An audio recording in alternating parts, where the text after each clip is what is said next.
Greetings, all Shardvixen. It is August 5th. August 1st was my birthday and I turned 53 years old. Whoop, whoop, whoop, whoop. In one of my chats, in one of my, in the last stream I did, some guy's like, why do you sound like a middle-aged woman? Because technically I am a middle-aged woman. That's why. If I live to be 100, I'm in the middle of my ages. Isn't that awesome? All right, today we're going to talk about stereotypes. This is kind of a vlog I've been thinking about for a while, so bear with me. Back of my house is starting to look better over there. It's always I'm a cluttery person, so it always looks like clutter. I am not ashamed of it. I try to stay on top of my clutter as much as possible. I only got a few more boxes left. You can't see the tables; they're all covered with stuff. But I'm gonna have that done pretty soon as well. So I'm going to read something to you, which means you're going to see the side view of me. I don't think you can see. My ears are really bad. They have a lot of owies on them. I know I shouldn't like turn away from thing. I'm putting all my craft stuff back there together so I can get to making a new mask. I've got some ideas for that. So I think this is the design I like the best. But I was going to try. I'm going to try not putting this part on the mask, you know, doing it as one whole separate and see how it works, and then I'll only have to deal with the nose, though this does keep that nose in place, so I don't know. And I'm probably going to shorten my nose up just a tad bit, I think. I'm always smacking it.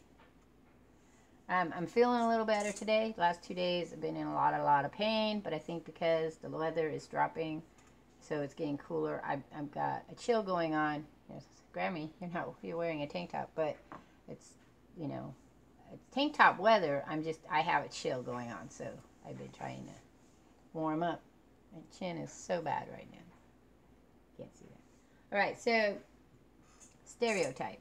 Now, we all kind of know what stereotypes are, right? But I'm going to read you the dictionary version of it, and then we'll go from there. A widely held but fixed and oversimplified image or idea of a particular type of person or thing or group or, you know, thus. So the example they give, the stereotype of a woman as a caregiver. I know a lot of women who are not very caring. So that's kind of that thing. I'm going to explain about how stereotypes are a myth, right? And then also how they're not a myth, because that's what confuses people so much, is that if a person, you look at a person and immediately in your mind comes this idea of a person based on a stereotype, and then you're like, but that's so that person, but yet it's not that person. So, and the reason is, I'm going to tell you simply for two reasons. One, perception, as we talked about, our little bubbles, is just from our view. And two, people are more than just one-dimensional. I mean, there are a few we've met that sometimes I wonder about that. But for the most part, people are, there's more depth to them. So even if they fit in the slot, based on actions they do, based on things they wear, based on how they look, right, to us and our interpretation of what we know, there's still more layers to that person. Now, the thing that makes stereotypes a problem, and you have to hang on just a second, is that I'm having a brain freeze. Okay, is that most of the time, I'd say at least 60% of the time, if not 50% of the time, on the average. So on the average is about 60%. People are true to the stereotypes, right? What happens is when you use the stereotypes to then produce this overall picture of somebody, that's when you have a problem. So we're going to use me, only me, and stereotypes today. There are many stereotypes out there. There are some that are very dangerous. Because the problem with stereotypes, Dan, is that if everybody gets used to people being in a stereotype, and that stereotype is negative to another group of people, then that's when you start getting biases, and then the biases become prejudiced, and then the prejudice can be an ism, racism, sexism, ageism, you know, things like that. So that becomes kind of the issue there. So you have to be aware of your stereotypes, because we all have them. We all have ideas of stereotypes. We all have ideas of what people stereotype. So I am, as you can tell, a slightly big woman. Okay. I have been stuck in stereotypes of what a lesbian woman who is more masculine I've been put in. Why? Well, 1, I wear a flannel shirt. That's a stereotype. 2, I wear men's clothes. That's a stereotype. 3, I've got a haircut that's sometimes not seen as being very feminine. I find it very feminine, but I'm a little weird, so there's a stereotype. I don't wear makeup. There's a stereotype. I used to wear a lot of makeup, though, so I am more masculine in things such as playing video games, or the fact that I don't buy into some of the more chauvinistic things, then that makes me that way. Okay, I don't wear a bra. I don't. I'd stand up and show you, but my nipples would stand out, and then everybody'd be overly excited. See? Okay, wait, I can't, baby. Ooh, no bra. See? Alright, somebody's going to yell about that. Bammy, your nipples are hanging out. Well, it's not like I lift my shirt up. I used to do that too. Alright, so I had met lesbians who put me in the stereotype of being a lesbian. They just said I wasn't being truthful to myself. I didn't know. Because I fit in all those little categories that in their brain said indicate friend, this is a friend, this is someone I can trust. Okay, so the issue here is, yes, I do all those things, but I've done them my whole life, and I still like men, for the most part. I don't really like men or women, but for the most part, I'd prefer to be in bed with a man. I have been in bed with women. I just don't find them sexually attractive, so I don't need more boobies than I got.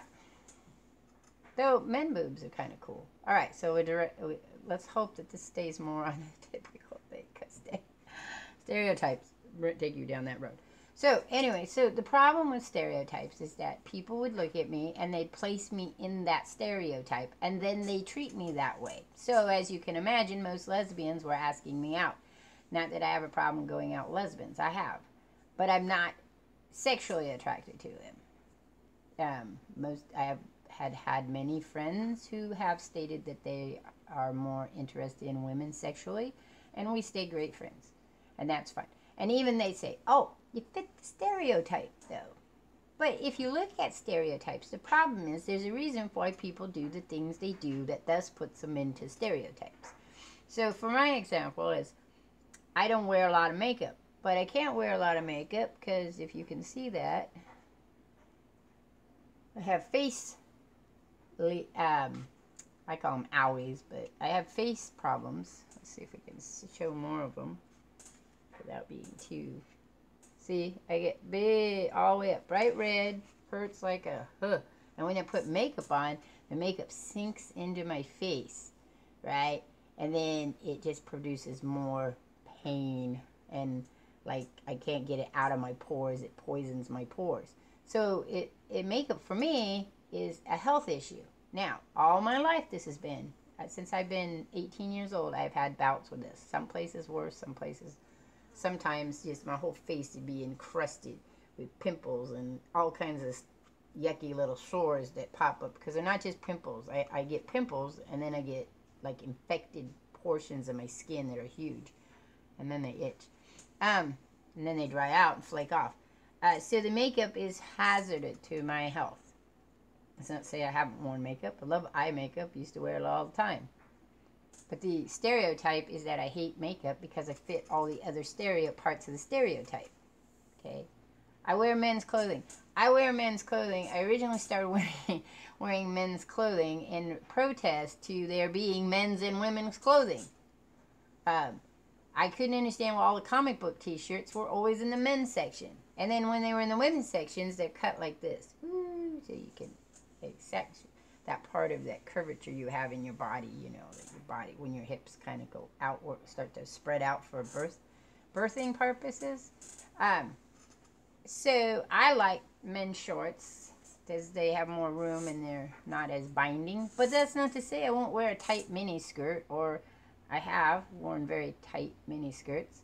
Nylons, high heels, all those things. Loved them, loved them, loved them. As you get older and fibromyalgia, wearing high heels is not really conducive to your health again. I still buy shoes. I buy shoes I don't ever wear. I look at them and I'm like, oh, they're so beautiful.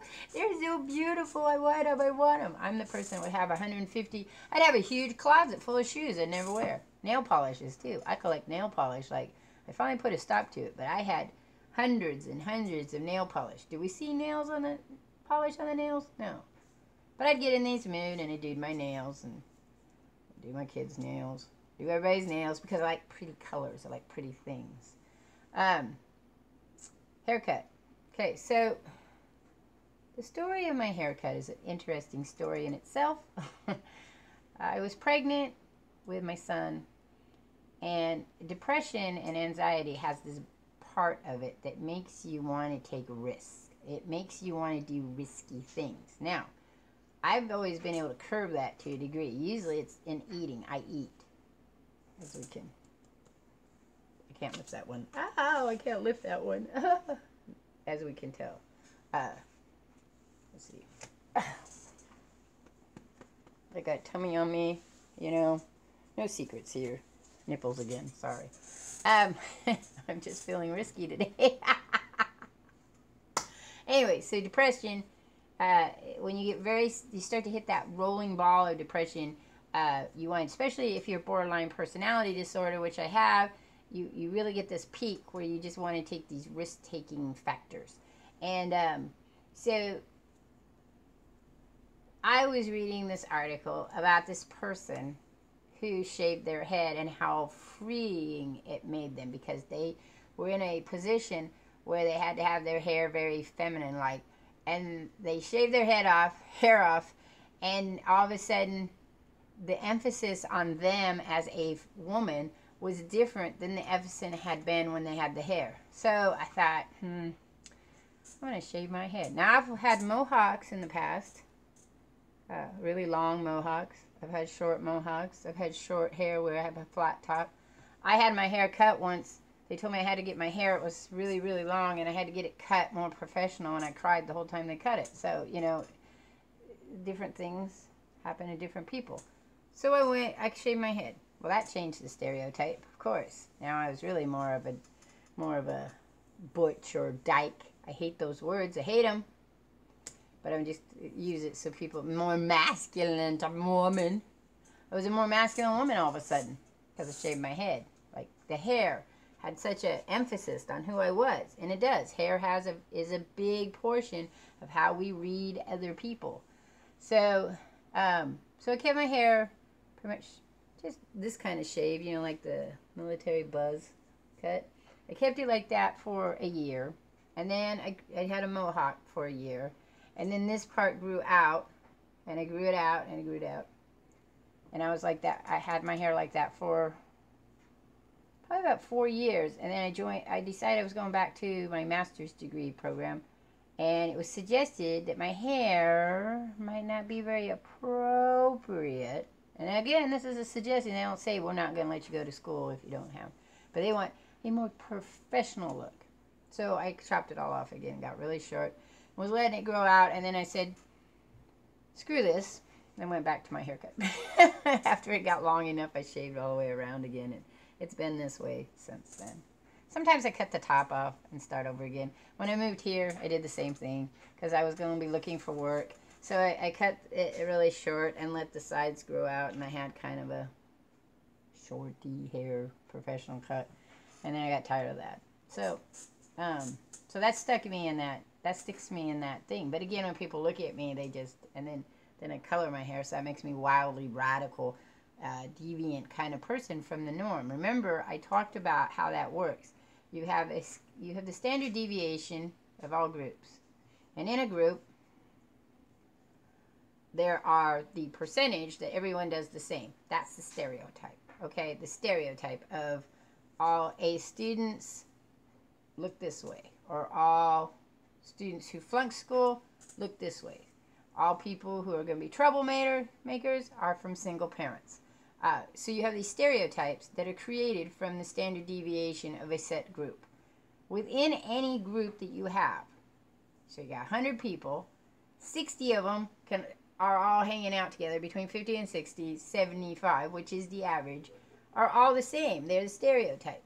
You have the other 25% start being span out this way. And when you get way out here, the 1 or 2 people that are way out here, they're considered deviant from the norm. That's all that means. So I am deviant from the norm of white women that are 50 years old. In my age group, 50 to 60, I am considered a deviant of that stereotype because I don't fit the stereotype. Though I mean, I don't fit the stereotype for a lot of things. You know, I don't even fit the average for a lot of things. So, I mean, look at how many women gamers are there? How many women gamers are creators? How many women creators are there out there who play video games? How many animators are there that are women? You have to look at those stereotypes, and then you look at the deviant part, and the deviant is usually the person that went against the norm. So, the bad thing about stereotypes is that we get stuck in them, okay? So when we see somebody or someone, I'm thinking of Northern California where I came from, of rednecks, okay? So when you saw people who fit the stereotypical idea of a redneck, and I always think of, what's his name, the cable guy, Larry the cable guy, get her done. he makes a joke on the stereotypical kind of redneck style person. And the problem being is that you're not looking any further into that person. You just immediately say that's the kind of person he is, and he's going to listen to this kind of music, and he's going to do this kind of activity, and he's going to be this kind of person. And that becomes a problem when you're dealing with people and they walk into your place of business and you assume they're a criminal. They walk into your place of worship and you assume that they're a devil worshiper. You meet these people and you place them in these stereotypes that are true, but on the same type are not true. I mean, a person who doesn't believe in Christianity, it's got to be a witch. Not everybody who doesn't believe in Christianity is a witch. A woman who looks like me and says she's a witch, everybody says, yeah, I could see that. Why? Because I fit in the stereotype, right? I'm single mother, I did drugs. You know, I'm already walking down the path of sin way, so why not open the big old gates and just kick my butt through? So, stereotypes are both true and they're false. They're true on that first impression, and they're created in psychology to help people characterize social characteristics, okay? So when you're doing research, you put people in a stereotype. When they do serial killers, they have stereotypical traits that are more common with people who do these activities than people who don't. So in one way they're good. The way they're bad is that when you're looking at individual people as actual people, not as research subjects, not as, oh my God, it's danger, danger, danger. You know, when you look at them as individuals, you have to take them out of the stereotype. You have to say, okay, so that person doesn't wear a bra. That person has short hair. That person doesn't wear makeup. That doesn't mean that person isn't proud to be female. Or, on the same token, that doesn't mean that person loves to wear beautiful clothes and that person's very into styling their hair and that person is a beauty salon person. Does not mean, if they're male, they're necessarily gay. Okay? Maybe, more likely, people are that way. That's how the stereotype gets made. That's how stereotypes are made. Because there's a percentage of people that fit in that stereotype. But they have other reasons for being in the stereotype. So, the only thing you could take from this, to me it's interesting because stereotypes do fit, but yet they don't. They don't because they're not meant to be individual. They're meant to be for groups. So the thing to take from this is the next time you look at somebody and you put them in a stereotype, think about how they might have got there.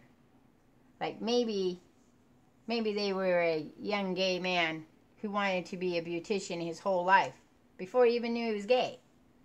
You know, maybe he was a gay man who wanted to be a beautician. But that doesn't mean he fits the stereotype. It just means that, it doesn't mean he is a stereotype. It means he's in a stereotype. He has more factors that make him that way. It's as clear as mud, right? Clear as mud. All gamers are nerds. If you play video games, therefore you must be a nerd and antisocial. Sometimes. Sometimes I am. And sometimes I'm not.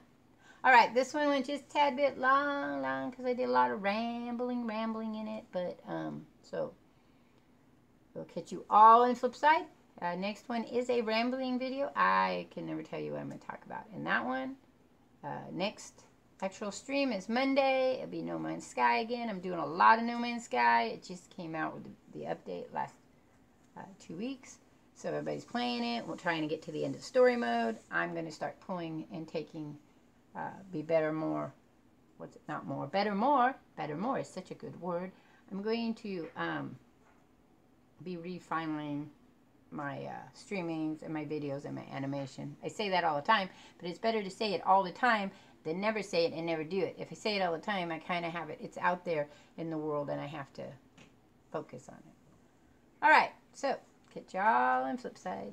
I'm out of here.